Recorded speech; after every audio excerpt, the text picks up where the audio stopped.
네, 할렐루야로 인사하고 싶지만 인사가 잘 나오지가 않습니다. 이번 주 중에 주일 설교를 하라는 말씀을 듣고 7월달 큐티책을 펼쳤는데 사도행전인 겁니다. 목사님께서 매주마다 하시는 이 사도행전을 도대체 어떻게 설교해야 되나 근심이 되더라고요.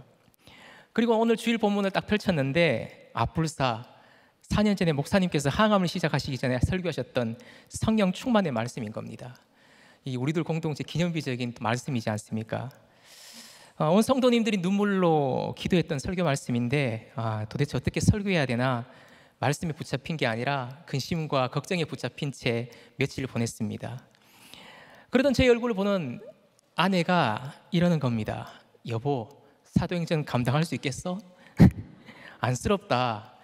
그러더니 설교 원본 줄 수 있지? 나 목장 인도해야 돼. 이러는데 정말 아무런 말이 나오지가 않았습니다. 그래도 금식하면서 기도해 주겠다는 말에 좀 위로는 받았습니다. 근데 아침에 나오기 전에 물어보니까 한 끼 했다고 하더라고요. 그것도 했는지 안 했는지 기억이 안 난다 그러면서 그러다 보니 수요 예배 때는 기도 시간에 진짜 이렇게 눈물이 절로 나오더라고요. 하나님 우리 공동체에는 이 힘들고 이 고통 가운데 계신 성도님들이 참 많은데 저 같은 자가 어떻게 말씀을 전해야 될지 모르겠습니다. 하나님, 저는 이게 지금 고난인데 저를 좀 불쌍히 여겨주세요. 그렇게 기도로 보낸 한 주였습니다. 그래서 이 시간 저희 작은 한 가지 바람이 있다면 여러분도 저를 좀 불쌍히 여겨주시길 바랍니다. 김춘수 시인의 시 꽃이라는 시를 보면 이런 시구가 나옵니다. 내가 그의 이름을 불러주기 전엔 그는 다만 하나의 몸짓에 지나지 않았다. 내가 그의 이름을 불러주었을 때 그는 나에게로 와서 꽃이 되었다. 여러분, 누군가 이름을 부른다는 게 어떤 의미가 있을까요? 나의 마음을 그에게 준다는 뜻이겠죠. 그 사람에 대한 믿음과 사랑을 주는 것입니다. 우리가 114로 전화를 걸었을 때 친절한 목소리로 들려오는 이 멘트가 있죠. 사랑합니다, 고객님. 근데 이 말에 사랑을 느끼시는 분이 계십니까? 아마 계신다면 요즘 정말 힘든 분이겠죠. 근데 하지만 이게 별로 친하지 않은 관계에서 그 사람이 나에게 내 이름을 다정하게 누구야 이렇게 불러주었을 때는 여러분 어떠셨습니까? 굉장히 친근감과 이게 따뜻함을 느끼게 되죠. 저도 제가 과거에 몸담았던 공동체에서 이게 알게 된 제 아내가 저에게 형제님 이러지 않고 정환아 이렇게 불러줬을 때는 가슴이 뛰었습니다. 이 누나가 나를 친하게 생각하나 보다. 그런데 결혼하고 한 10년 정도 넘게 살다 보니까 어느 날 갑자기 아내가 제 이름을 부르면 내가 혹시 뭘 잘못했나, 아내가 나 때문에 열받았나 싶어서 화들짝 놀라곤 합니다. 근데 사실 하나님과 나와의 관계도 그렇죠. 제가 좋아하는 찬양 중에 이런 가사가 있습니다. 사랑한다 아들아, 내가 너를 잘 아노라. 사랑한다 정환아, 내게 축복 더하노라.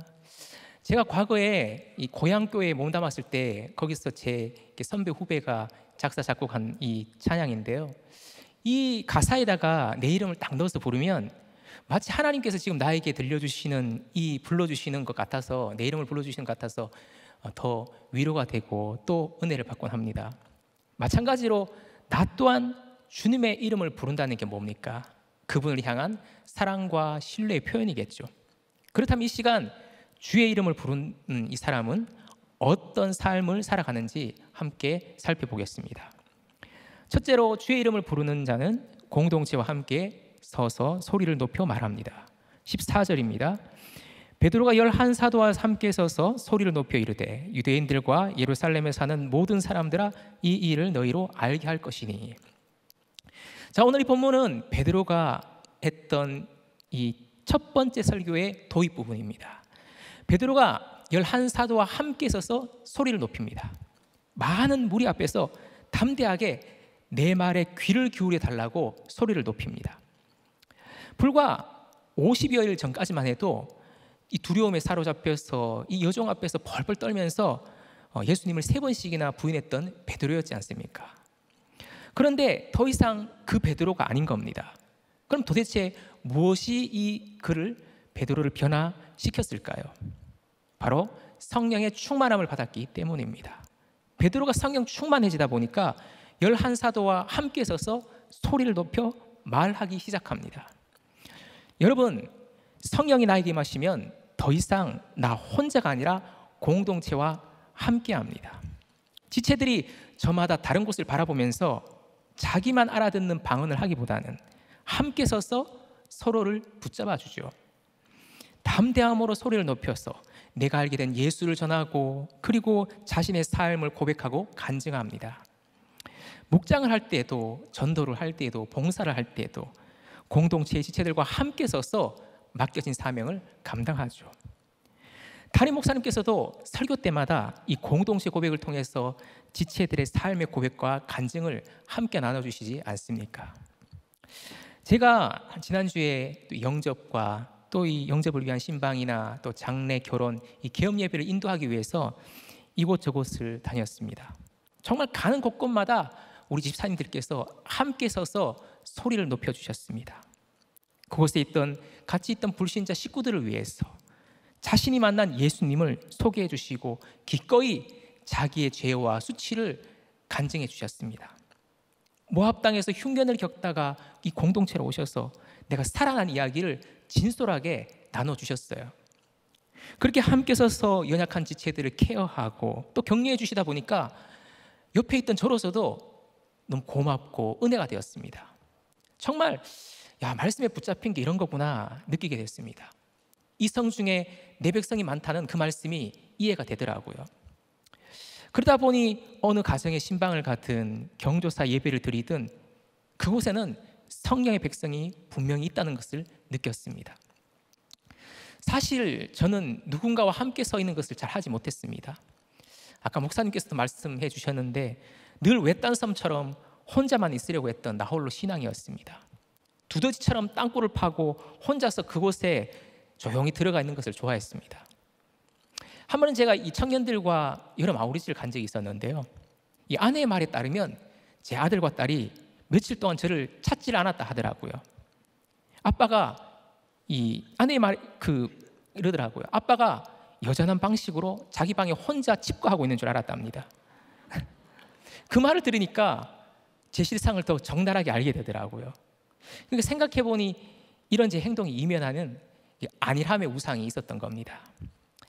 이런 저에게 담임 목사님께서는 혼자서 뭘 좀 하려고 하지 말고 다른 사람들과 함께 어울려서 사역하라고 늘 말씀을 해주셨습니다. 이 양육을 받으면서 적용도 해봤지만 이런 제가 잘 바뀌어지지가 않더라고요. 그런데 제가 지난주에 이런저런 또 사역을 하면서 공동체와 함께 서서 소리를 높이는 것이 무엇인지를 깨닫다 보니까 정말 공동체와 함께하는 것이 너무 감사하고 내 안에 기쁨이 생기는 겁니다. 이 구원의 일은 혼자 사는 게 아니구나. 지체들과 함께 서서 소리를 높여서 말하는 거구나. 함께하는 기쁨이 이런 거구나. 그제야 목사님께서 하신 말씀이 이해가 되더라고요. 여러분, 목장도 혼자서 할 수 없잖아요. 목원들과 함께 서서 소리를 높여 말하는 곳이 목장이죠. 말씀을 이해하지 못하는 지체들을 위해서 설명해주고 붙들어주고 같이 서 있게 됩니다. 성냥개비 하나는 쉽게 타고 금방 꺼지지만 여러 개의 성냥은 함께 있으면 잘 꺼지지가 않고 또 활활 타오르지 않습니까? 그런데 이럴 때 꼭 옆에서 비웃고 조롱하는 사람들이 있습니다. 이 제자들이 각 나라 방언으로 말하는 것을 본 일부 유대인들은 이 제자들이 지금 술에 취했다고 지금 조롱하고 있어요. 그러자 베드로는 15절 16절에서 이렇게 말합니다. 때가 제3신이 너희 생각과 같이 이 사람들이 취한 게 아니라 이는 곧 선지자 요엘을 통하여 말씀하시는 것이니 일러스되. 자, 지금이 아침 9시 불과한데 어찌 이 사람들이 아침부터 술에 취할 수 있겠느냐는 겁니다. 게다가 이 오순절에는 유대인들이 오전 10시까지 금식을 해야 되기 때문에 절대 그럴 수가 없다는 겁니다. 베드로는 조롱하는 이 유대인들을 향해서 감정적으로 대응하지 않았습니다. 오히려 그들이 알아들을 수 있도록 부드럽고 차분한 어조로 설명했습니다. 그런데 이전 같으면 베드로가 어떻게 했을까요? 예수님이 눈앞에 계셔도 이 대제사장 종 말고의 길을 칼로 내리치지 않습니까? 성질 급한 다혈질의 아이콘 베드로였습니다. 그런데 이 베드로가 달라진 모습을 보여주고 있습니다. 우리 아이가 달라졌어가 아니라 우리 베드로 형님이, 베드로 오빠가 달라졌어요입니다. 이렇게 성령이 충만하다 보면 달라지는 것이 나의 내면이 변화되고 나의 언어가 달라집니다. 용서할 수 없는 사람을 용서하게 되고 미움과 분노의 말이 아니라 사랑과 화해의 말을 하게 되죠. 내가 도저히 넘어갈 수 없었던 그것을 넘어가게 해주시는 거죠. 내가 알고 있었던 가치에 대해서, 예수 그리스도를 믿는 삶에 대해서 담대하게 소리를 높여서 말하게 됩니다. 혹 조롱을 받더라도 혈기로 맞받아치지 않고 오히려 반대의 영으로 인내하면서 객관적으로 설명해 줍니다. 여러분, 내가 말씀 충만, 성령 충만하다는 것을 어떻게 가늠할 수 있을까요?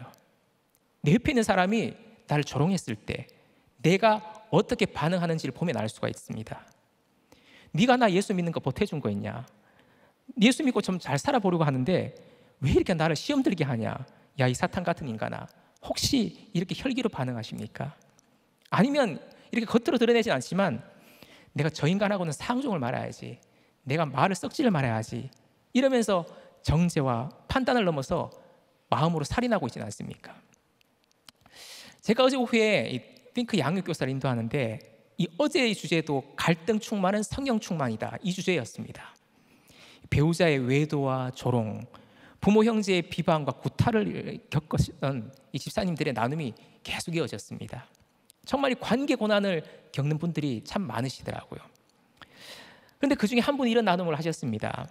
남편이 쓰레기통을 비워주는데 이 계란 껍데기가 있는 걸 보면서 이 남편분이 쓰레기 좀 제대로 버리라고, 이 치우는 사람 생각도 좀 하라고 이렇게 핀잔을 하고 아내 집사님에게 잔소리를 했답니다. 그래서 이 집사님이 그거 이게 아들 그 계란찜 해주다고 내가 급해서 그렇게 버리게 됐다고 이렇게 이제 이야기를 하셨어요. 그래서 이 또 남편분이 아무리 그래도 그렇지 이게 뭐냐 막 이러면서 계속 막 잽을 날리니까 이 아내 집사님이 치명적인 펀치 한 방을 날리셨습니다. 당신이나 어머니나 똑같아. 순간 이 남편 집사님도 화가 나셔가지고 좀 조용히 하라고 막 그렇게 막 폭발을 하시고, 아내 집사님은 나에게 소리 지르지 말라고 하면서 서로 난타전을 치르다가 급기야 이 아내 집사님은 쓰레기통을 부셔버렸답니다. 그래서 이 집사님의 적용은 앞으로 남편에게 어떤 말을 듣더라도 여보, 계란 껍데기를 제대로 못 버려서 미안해요, 다음에는 잘 버리겠습니다, 이렇게 말하겠다고 적용을 하셨습니다. 우리가 여러분 이렇게 한마디를 못 넘어가는 게 있잖아요. 이 성령 충만이라는 것은 어떤 신비적인 체험이 아니라 이런 일상의 자리에서 내가 말씀을 적용하기 위해서 이 한마디를 받아내는 겁니다. 이 한마디를 받아내는 게 순교이고, 이렇게 내가 죽어질 때 이 화평의 열매가 맺어지는 거죠. 그리고 그 열매는 바로 우리 식구들이 나누어 먹는 겁니다. 저는 예수님을 믿으면서도 주님을 전하거나 내 신앙을 고백하는 데 있어서는 참 많이 이렇게 소심했습니다. 늘 다른 사람의 눈치를 이렇게 쳐다보곤 했거든요. 좀 사이가 편해지고 친해지면 예수님을 또 전하고 복음도 나누곤 했는데, 그렇지 않은 관계에서는 늘 입을 다물곤 했습니다. 특히나 이 불신 이 친척들과 같이 있을 때는 특히 여기 크리스찬을 조롱하고 이게 그 핀잔을 주시는 어르신이 계시다 보니까 더더욱 그랬던 것 같습니다. 예수 믿는 사람을 예수쟁이라고 폄하하고 또 목회자를 비판하시다 보니까 이분 앞에서는 제가 믿는 이 예수님을 전할 엄두가 안 나더라고요. 술자리에서는 이 잔을 거절하지 못해서 이 잔을 받아 마시면서도 이분들에게 전도해야 되는데 그 생각만 하고 또 말 한마디 꺼내는 게 너무 어렵더라고요. 왜냐하면 이분들이 세상적으로도 남부러울 게 없고 식구들끼리도 그냥 화기애애하던 모습을 이렇게 보여주니까 예수가 들어갈 틈이 없는 겁니다. 근데 그런 그분들에 비하면 내 삶의 형편은 너무 찌질해서 차마 입이 떨어지지 않는 거죠. 그러던 어느 날 외할머니께서 이렇게 위중하셔서 병실을 방문하게 됐습니다. 이 예수님을 모르는 외할머니에게 복음을 전할 수 있는 마지막 기회라는 생각이 들었습니다. 구원에 대해서 하나님이 계속 주시는 영적인 부담감이 제 마음을 짓눌렀습니다. 이 할머니의 임종을 앞둔 상황이라서 친척 어른들이 모두 모여 계시는데 그분들의 눈치만 계속 보다가 결국은 한마디 말조차 하지 못하고 병실을 나오게 됐습니다. 복음을 전할 수 있는 그 마지막 기회를 제 발로 걷어차버린 거죠. 그리고 그게 할머니와의 이 땅에서 마지막 만남이 되어버렸습니다. 제가 살아오면서 가장 후회가 되는 때가 바로 그때입니다. 예수님을 믿는다라고 했지만 구원에 대한 안타까움도 없고 말씀과 성령으로 충만하지도 않다 보니까 이 복음을 전하는 데는 입이 열리지 않고 소심했던 저였던 겁니다. 예수를 믿는다는 이유로 조롱받는 게 너무 싫어서 신앙을 감추었었죠. 그런데 더 심각한 문제는 이것이었습니다. 제가 그 당시에 공동체에 속해 있지 않았습니다. 주일에는 예배만 드리고 집으로 돌아와서 그냥 나만의 시간을 가졌습니다. 낮에는 직장에서 일하고 밤에는 학교에서 공부하고 틈틈이 이 고선교단체에서 봉사하고 또 섬기는 때였습니다. 내가 이렇게 열심히 살면 됐지 뭐 공동체가 뭐 그리 중요하냐 이렇게 생각하고 있었거든요. 사실 이 공동체를 무시하는 그 마음이 바로 하나님을 만홀히 여기는 마음이었습니다. 그러다 보니 제 곁에는 지체가 없고 교제가 없는 삶을 살았습니다. 나의 연약함을 고백하고 나의 죄를 나눌 그런 지체가 없었습니다. 외할머니에게 이 복음을 전하기 위해서 병실로 갔을 때에도 이 기도 제목을 부탁할 지체도 없었습니다. 한국교회와 목회자에게 대해서 비판하는 메일을 써서 뿌려대는 객기만 있었지 정작 가까이 있는 사람에게는 복음을 전하는 용기는 없었던 거죠. 3년간 예수님을 그렇게 따라다니면서도 이 결정적인 순간에 예수님을 3번이나 부인하던 베드로의 그 모습이 바로 저였던 겁니다. 그래서 지금도 하나님께서 저 같은 이런 사람을 복음 전하는 사역자로 이렇게 불러주신 걸 생각하면 그 어떤 말도 할 수가 없습니다. 돌아보면 목사가 될 자격이라고는 1조차 없었던 바로 그 사람이 저이기 때문입니다. 적용해 보시기 바랍니다. 나는 공동체 지체들과 함께 서 있습니까? 아니면 혼자 서 있습니까? 누구와 함께 서서 소리 높여 말합니까? 나를 조롱하는 사람들의 말과 행동에 어떻게 반응합니까? 자, 둘째, 주의 이름을 부르는 자는 말씀으로 삶을 해석합니다. 16절 말씀 다시 봅니다. 이는 곧 선지자 요엘을 통하여 말씀하신 것이니 일러스되. 마가의 다락방에 있었던 이 제자들에게 일어난 성령 강림은 말씀이 성취된 사건이었습니다. 제자들이 각 나라 방언으로 말하게 된 것은 이건 우연히 일어난 현상이 아니라 요엘서에 게시된 말씀이 성취된 사건이었습니다. 그래서 오늘 나에게 일어난 사건은 바로 말씀의 성취입니다. 지금 내 눈앞에 일어난 이 일은 바로 하나님의 말씀이 응한 사건이죠. 그런데 그렇게 말씀대로 이루어진 사건을 겪으면서도 믿음이 없으면 인간적인 일로만 여겨버립니다. 예수님이 찾아오신 이 구속사의 사건을 세속사의 사건으로 치부해버리죠. 제자들이 각 나라 방언으로 말한 이 모습을 본 몇몇의 유대인들은 이 제자들이 술에 취해서 그런다고 조롱합니다. 그런데 오늘 우리도 그렇죠. 말씀이 응한 사건, 말씀대로 되어진 일에 대해서 내 곁에 예수를 모르는 사람들은 이렇게 조롱합니다. 야, 그건 재수가 좋아서 그런 거 아니야? 그거 다 운이 좋아서 그런 거지 뭐. 우연의 일치 아니야? 이렇게 비웃습니다. 하지만 여러분, 그 사건은 말씀이 응한 사건입니다. 운이나 우연의 일치가 아니라 말씀이 성취된 사건이죠. 그 일의 결과가 내가 원하고 바랐던 대로 되었든 아니면 그 반대이든지 간에 우리는 그 일을 보면서 맞아, 말씀대로 되어진 사건이구나, 그렇게 우리는 생각하고 마음의 옷깃을 여며야 합니다. 그리고 그 사건을 성경으로 해석하고 설명해 줄 수 있어야 합니다. 그러면 내 곁에 있는 누군가가 나를 보면서 조롱하고 비아냥거린다고 할지라도 그 말에 휘둘리지가 않게 됩니다. 만일 내가 조롱받는다고 할지라도 구원을 위해서 마땅히 해야 할 말을 오늘 이 베드로처럼 해줄 수가 있는 것이죠. 여러분, 우리가 설교를 듣고 큐티를 하지만 왜 자꾸 조롱과 부정적인 말에 휘둘리게 될까요? 지금 나에게 일어난 일을 말씀이 응한 사건으로 바라보지 않기 때문입니다. 말씀 따로 사건 따로, 말씀 따로 삶 따로, 그렇게 이분법으로 나누어서 생각하기 때문이죠. 내가 말씀대로 해석하고 말씀대로 이루어진 그 사건으로 내가 받아들이고 인정한다면 설령 이 일의 결과가 좀 좋게 나왔다 할지라도 우리는 교만하거나 우쭐할 수가 없습니다. 오히려 회개의 사건으로 받아들이죠. 반면에 이 일의 결과가 내가 원했던 것과 완전히 반대로 거꾸로 나왔다고 할지라도 낙심하거나 절망할 필요도 없습니다. 이 일을 통해서 내가 예수님을 만나면 감사한 사건이 되는 겁니다. 그래서 붙으면 회개하고 떨어지는 감사한 것이죠. 베드로가 오늘 이 요엘서를 인용한 것을 봤을 때 이 일이 일어나기 전부터 아마 베드로는 구약의 말씀을 묵상하고 읽었던 것 같습니다.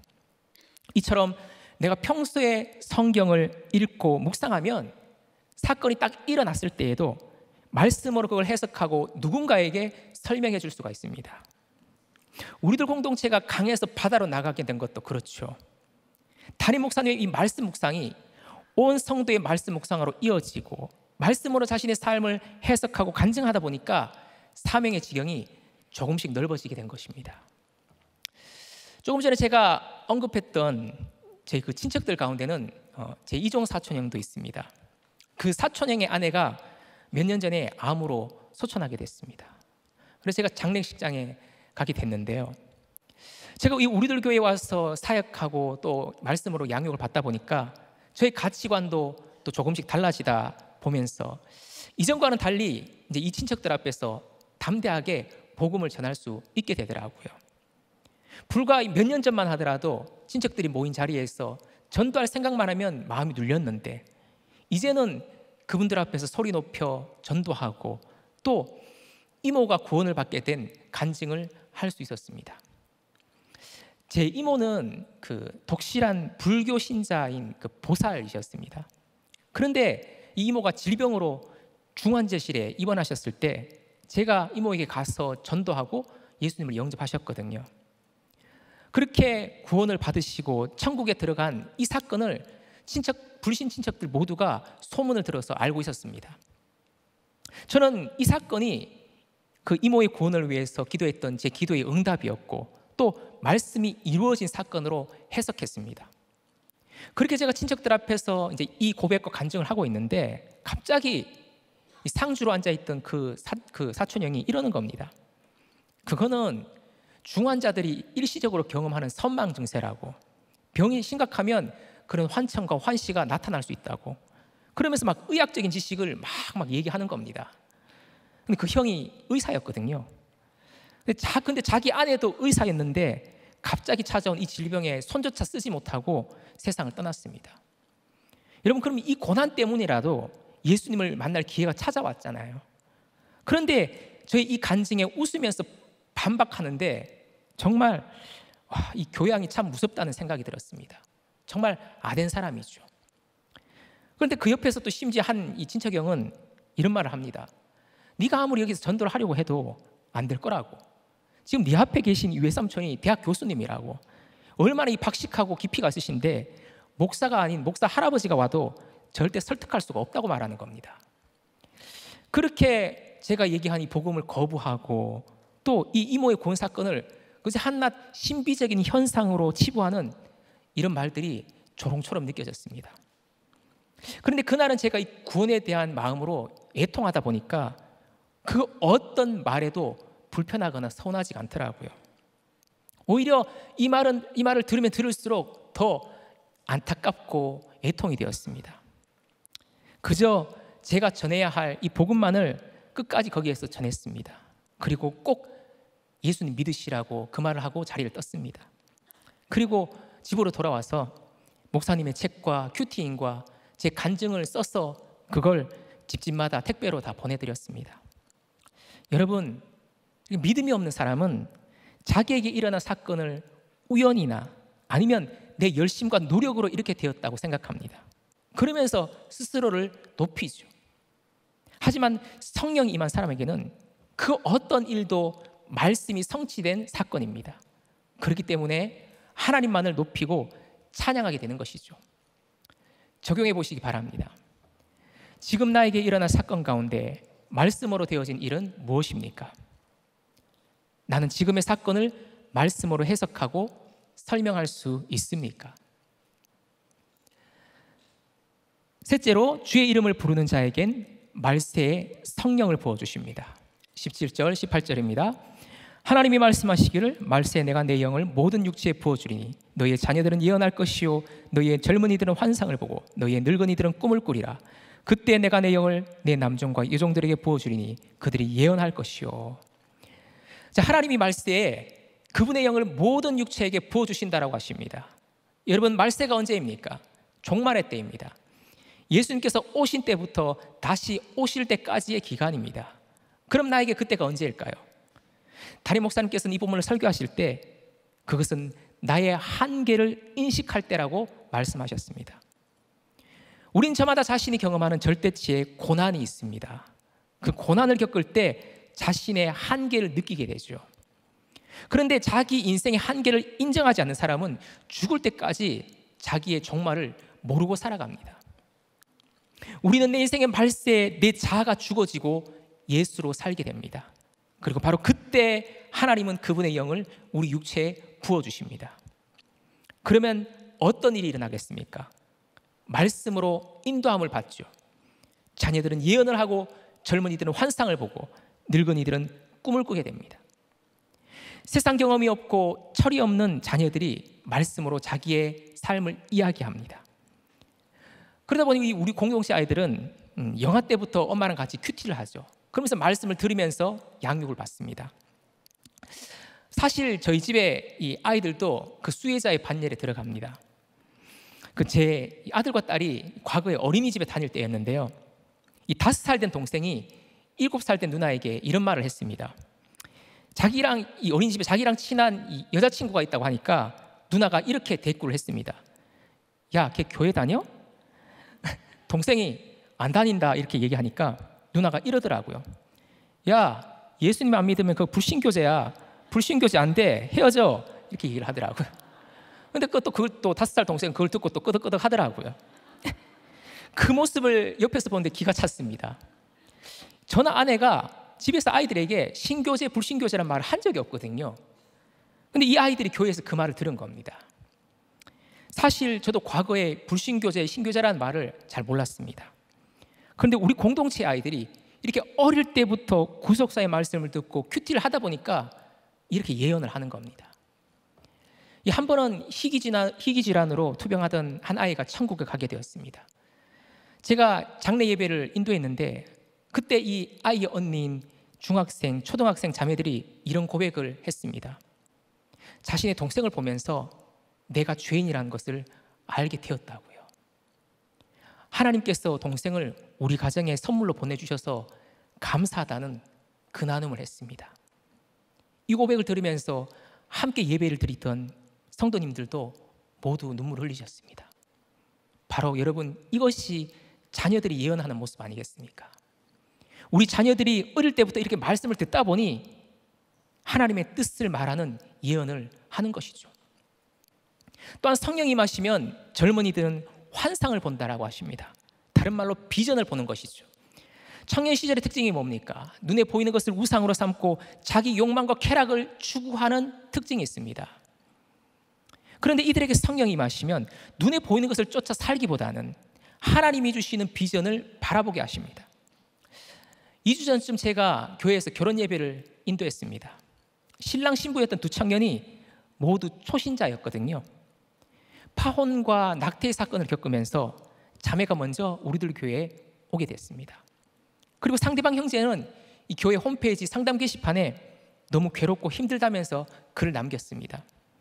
그 글에 제가 이제 답을 해주면서 저와 연락을 취하다가 우리들 공동체에 오게 됐습니다. 아무것도 보이는 게 없어서 술을 의지하고 허무함에 죽으려고 했던 형제, 세상 문화와 쾌락에 빠져 살던 자매가 목장에 정착하게 됐습니다. 그리고 기초양육과 1:1도 받게 됐습니다. 초신자인데도 하루도 빠지지 않고 큐티 기도에 들어가서 자기 연약함과 기도 제목을 올렸습니다. 그렇게 지난날의 죄악을 회개하고 다시금 결혼 약속을 했습니다.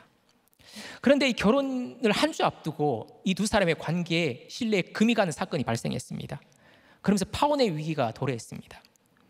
하지만 부부 목장과 또 이 여자 목장의 식구들의 기도와 권면으로 마음을 돌이키고 다시 화해했습니다. 그리고 결혼을 치렀습니다. 이 신랑 신부가 초신자다 보니까 이 그날 하객의 대부분이 불신자였습니다. 이 두 사람 덕분에 이 불신자분들이 우리들 교회에 이 판교 채플에 들어오셔서 결혼 예배를 드렸던 거죠. 이렇게 성령이 임하시면 청년들도 자신이 갖고 있던 욕망과 세상적인 환상이 아니라 하나님의 비전이 임하는 삶으로 바뀌는 겁니다. 그래서 이 두 청년은 지난주에 또 휘문해서 세례도 함께 받았습니다.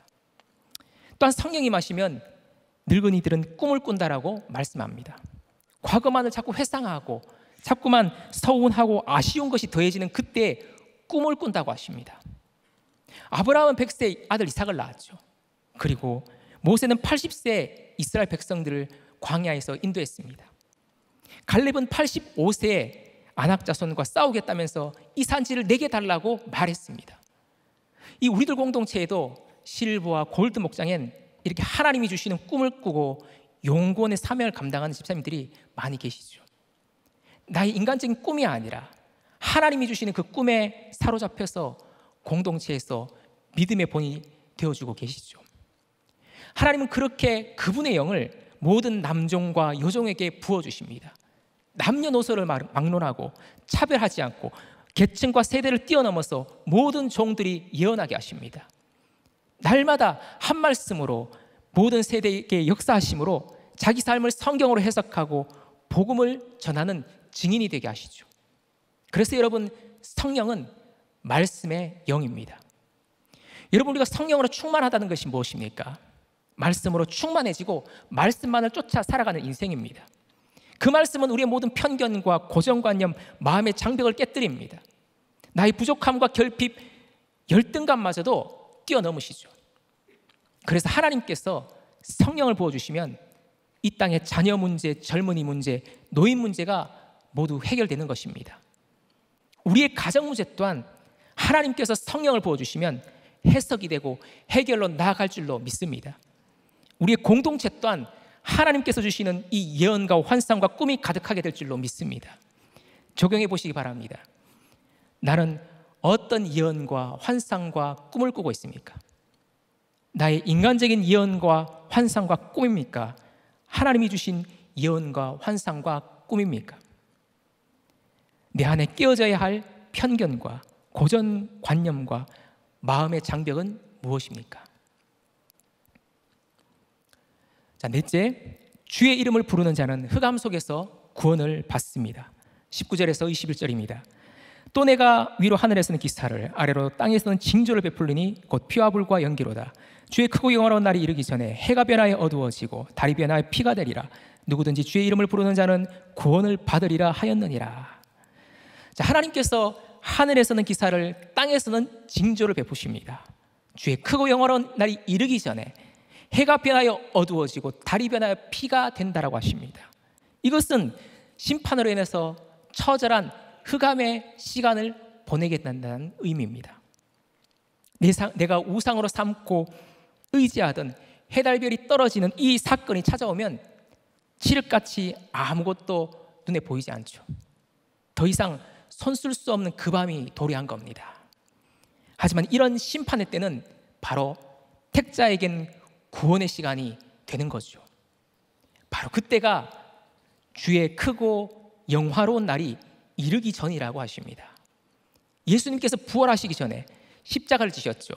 이처럼 내 삶에도 주의 크고 영화로운 날이 이르기 전에 해가 변하여 어두워지고 달이 변하여 피가 되는 때가 있는 것입니다. 그런데 바로 그때 누구든지 주의 이름을 부르는 자는 구원을 얻는다고 하십니다. 아무것도 보이는 게 없고 붙들 만한 그 어떤 것도 지금 없다고 할지라도 내 절대치의 고난 앞에서 주의 이름을 부를 때 주님을 만나게 되는 것입니다.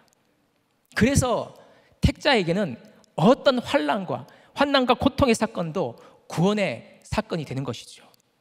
도무지 아무것도 보이지 않는 이 암담한 상황에서도 주의 이름을 부를 때 구원을 얻게 하시기 때문입니다. 그러니 여러분, 지금 나에게 해달별이 떨어지고 내 눈앞에 보이는 것이 아무것도 없다고 할지라도 낙심하지 마십시오. 절망할 필요가 없습니다. 주의 크고 영화로운 날이 이제 곧 이르겠구나, 그렇게 생각하면 되는 겁니다. 그리고 그 자리에서 내가 해야 될 일이 있다면 주의 이름을 부르는 것이죠. 주님의 이름을 부른다는 것은 무엇입니까? 주님에 대한 전적인 믿음과 위탁을 의미합니다. 나의 구원자 되신 예수 그리스도를 온전히 붙잡고 신뢰하고 의지하면서 살아가는 것이죠.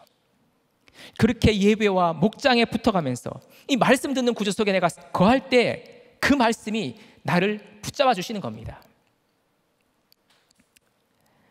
흑암 중에 있는 나에게 찾아오심으로 구원의 은혜를 베풀어 주시죠. 내가 거하고 있는 이 성 중에도 성령의 백성이 많다라는 것을 알려주십니다. 그러므로 나에게 허락하신 이 구원이 그냥 나에게서만 그치는 게 아니라 내 곁에 있는 또 다른 누군가도 구원에 이르게 하시는 겁니다. 바로 이것이 주의 이름을 부르는 자에게 주시는 가장 큰 축복이죠. 바로 이게 복음입니다. 제가 이 첫 번째 대지에서 제 외할머니 이야기를 했는데요, 그 임종전에 계신 외할머니를 제가 만났는데 결국은 복음을 전하지 못한 채로 무거운 마음으로 집으로 오고 있었던 때였습니다. 버스에서 내리려고 했는데 순간 제 옆에 있는 동생이 한 통의 전화를 받았는데 119 대원이었습니다. 아버지께서 갑자기 소천하셔서 영안실에 계시다는 소식이었습니다. 알고 보니까 저와 동생 어머니가 이 외할머니가 입원해 있는 이 병원에 같이 있었을 때 그때 아버지께서 저희 집 아파트에서 투신하신 것이었습니다. 그날 점심 식사도 아버지랑 같이 했는데 갑자기 이런 일이 일어나니까 믿겨지지가 않는 겁니다. 장례식 첫날 빈소에서 나와서 밤하늘을 바라보는데 이 캄캄한 밤하늘처럼 정말 해가 변하여 어두워지고 달이 변하여 피가 되는 것 같았습니다. 10수년간 질병으로 건강을 회복하고자 안간힘을 쓰셨던 이 아버지의 삶과 또 그 아버지를 위해서 함께 기도하던 우리 가정에 왜 이런 일이 일어나야 했는지를 이해할 수 없었습니다. 제 머릿속에는 오로지 왜라는 이 단 한 글자만 박혀 있었습니다. 그리고 그 왜라는 질문을 안고 몇 년을 지냈습니다. 제가 알고 있었던 그 어떤 지식으로도 이 질문에 대한 답을 찾을 수가 없었습니다. 이렇게 겉으로 드러난 재앙보다 더 큰 재앙은 말씀으로 내 삶과 현실이 해석되지 않는다는 것이었습니다. 사랑하는 아버지와 이 외할머니와의 이 땅에서의 마지막 만남이 이런 식으로 이루어졌다는 게 너무 허무하더라고요. 그리고 한 5년의 시간이 지나서 저는 우리들 교회로 오게 됐습니다. 공동체에서 처음으로 이 아버지의 사건을 오픈하고 나누었습니다. 그런데 해석이 안 되다 보니 그냥 이 사건 자체만 이야기할 뿐 더 이상 그 어떤 나눔이 이어지지가 않더라고요. 그러던 어느 날이었습니다. 수요예배 때 담임 목사님께서 열왕기서로 유다 왕들의 계보를 말씀해 주셨습니다. 좋은 부모, 나쁜 부모 할 것 없이 예수 믿게 해주신 부모가 최고의 부모라는 이 말씀이 나팔 소리처럼 들렸습니다. 순간 제 머릿속에서 지진이 일어나는 것 같았습니다. 그래, 맞아. 아버지가 나를 예수님 믿게 해주셨지. 아버지 때문에 내가 예수님을 부르게 되었지. 아버지가 나의 구원의 공로자 맞아. 우리 가정이 아버지로 인해서 주님을 찾게 됐고 구원을 받게 된 거야. 아버지 감사합니다. 하나님 정말 감사합니다. 그렇게 하염없이 눈물을 흘리면서 기도를 했습니다. 수년간 꼬여있던 제 마음의 실타래를 그렇게 풀어주셨습니다. 몇 년 동안 왜라고 항변하던 저에게 주님은 그렇게 찾아오신 거죠. 아버지의 그 사건은 주님께서 나를 위해 기사를 베푸시고 주의 이름을 부르게 하심으로 구원을 주시는 사건이란 걸 알게 하셨습니다. 제가 성령 충만으로 나아가는 사건이 된 거죠. 말씀이 없었다면 그저 피와 불과 연기 속에서 원망하고 불평하면서 주저앉아 있었던 저였는데, 주님은 이런 저를 말씀으로 찾아오셔서 붙잡아 주시고 그분의 영을 부어주셨습니다. 그리고 예수님을 믿는다고 하면서도 그분의 이름을 부르기보다는 언제나 내 이름 석자를 부르면서 그 이름이 불려지기만을 바랬던 저의 죄악과 완악함과 교만을 보게 하셨습니다. 저는 내 이름이 사람들에게 불려지고 내 이름의 영광을 얻기를 바랬습니다. 정정환이라는 이 이름의 우상을 새기고 사람들의 인정을 받고 그냥 좋은 사람으로 보여지고 싶어서 위선과 외식을 하고 가면을 쓰고 지냈습니다. 성령으로 충만한 게 아니라 인간적으로 충만하다 보니 가장 가까이 있었던 할머니에게조차 복음을 전하지 못했던 거죠. 내 욕심과 자기애로 충만하다 보니 아버지의 아픔조차 공감하지 못한 채 집에서는 저의 편안함과 안위만을 추구했습니다. 내 열심과 자기애로 충만하다 보니 세상 성공을 부르짖고 스펙을 부르짖고 힘과 권세와 명예를 부르짖으면서 그저 내 인생의 목적이 잘 맞고 잘 살고 그냥 행복에만 꽂혀 있었던 겁니다. 그런 저에게 주님은 해가 변하여 어두워지고 달이 변하여 피가 되는 사건으로 찾아오신 거죠. 그리고 그 암흑 어둠 속에서 기사와 징조를 베풀어 주셨습니다. 바로 그건 말씀 있는 공동체를 만나게 하신 겁니다. 매주마다 목사님께서 전해주시는 이 구속사의 복음을 듣게 하심으로 내 삶이 해석되게 하신 거죠. 내 현재의 이유를 아는 것이 진정한 권능이라 하셨습니다. 그런데 그 주님은 이 권능을 깨닫고 누리는 인생으로 저를 견인해 가셨습니다. 매 예배 시간마다 그 예언의 말씀을 들으면서 웃고 울으면서 회개하게 됐습니다. 밑바닥이 보이지 않는 나의 죄성에 절망하는 날도 참 많았습니다. 하지만 그때마다 내 죄를 사하시고 내 상처를 치유하시고 싸매주시고 회복시켜주시는 이 성령님의 손길을 경험하다 보니 그 회개의 순간이 가장 행복한 순간이 되었습니다. 그렇게 주님은 주의 크고 영화로운 날을 내 삶에 이르게 하신 겁니다. 제가 이걸 깨닫게 되니까 아버지의 자살 사건은 더 이상 재앙의 사건이 아니라 주의 이름을 부르는 사건이 되었습니다. 주의 이름을 부름으로 나와 우리 가족이 구원받는 구원의 사건이 되게 하신 거죠. 그리고 이제는 식구의 갑작스럽고 황망한 죽음, 이해하기 힘든 죽음 앞에서 장례를 치르는 유가족들과 저희 이 약제를 함께 나누게 되었습니다. 그리고 그분들과 함께 서서 주의 이름을 부르도록 하셨습니다. 여러분, 혹시 지금 이 자리에 그리고 영상을 보시는 분들 가운데 고난과 환난 중에 거하시는 분들이 계십니까? 비록 오늘 내가 피와 불과 연기 속에 있을지라도 바로 이 날이 나에게 구원이 임하게 되는 주의 크고 영화로운 날이 될 줄로 믿습니다. 그렇게 주님께서 오늘 약속을 하시는 겁니다. 해가 변하여 어두워지고 달이 변하여 피가 되는 사건이 나에게 찾아왔을지라도 지금 내가 그 환경이 있을지라도 오직 내가 할 일은 주의 이름을 부르는 것이라고 합니다. 그 이름을 불러야만 구원을 받습니다. 그 어떤 것도 그 무엇도 나를 죄와 사망과 중독과 고통에서부터 건져낼 수 있는 것은 없습니다. 그리스도의 이름을 부를 때 그리스도인으로서 살아가게 하시죠. 그래서 그리스도의 이름을 부르는 자에게 주시는 그 구원의 감격과 기쁨은 그 무엇과도 비교할 수 없는 천국의 기쁨입니다. 그래서 그리스도의 이름은 구원의 이름이고 생명의 이름이며 소망의 이름입니다. 여러분, 세상에 잘 알려진 이런 명품 브랜드가 있잖아요. 구찌, 루이비통, 프라다, 샤넬, 이런 메이커들은 그냥 그 이름 하나만을 가지고 장사를 하죠. 그런 이름에 세상 사람들은 열광을 하고 몇 시간 동안 줄을 서서 그것을 비싼 돈을 들여서 구입을 합니다. 그런데 그 이름과는 비교할 수 없는 이름이 바로 여기에 있습니다. 예수 그리스도. 그분이 바로 지금 내 안에 계십니다. 그럼에도 혹시 요즘 나는 어떤 이름에 열광하고 있습니까? 어떤 이름을 부르고 있습니까? 사모하고 있습니까?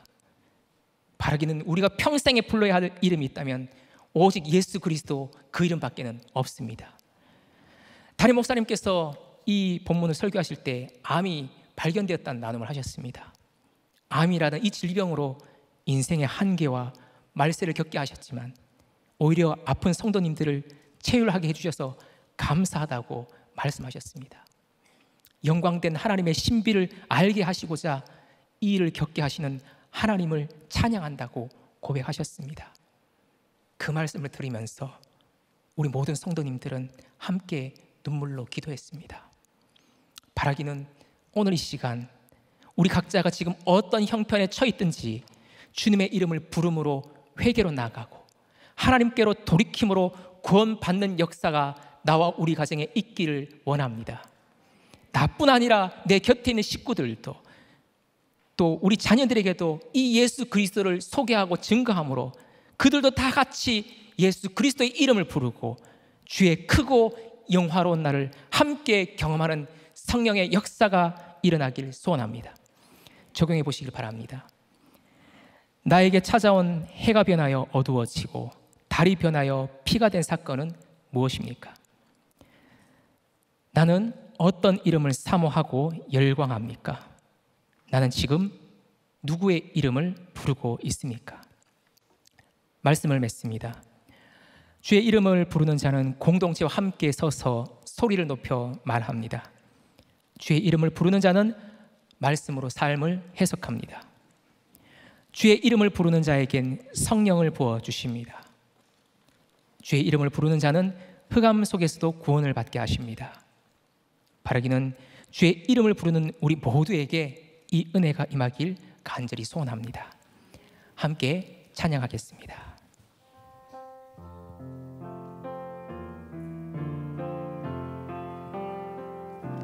사랑합니다. 나의 예수님 사랑합니다.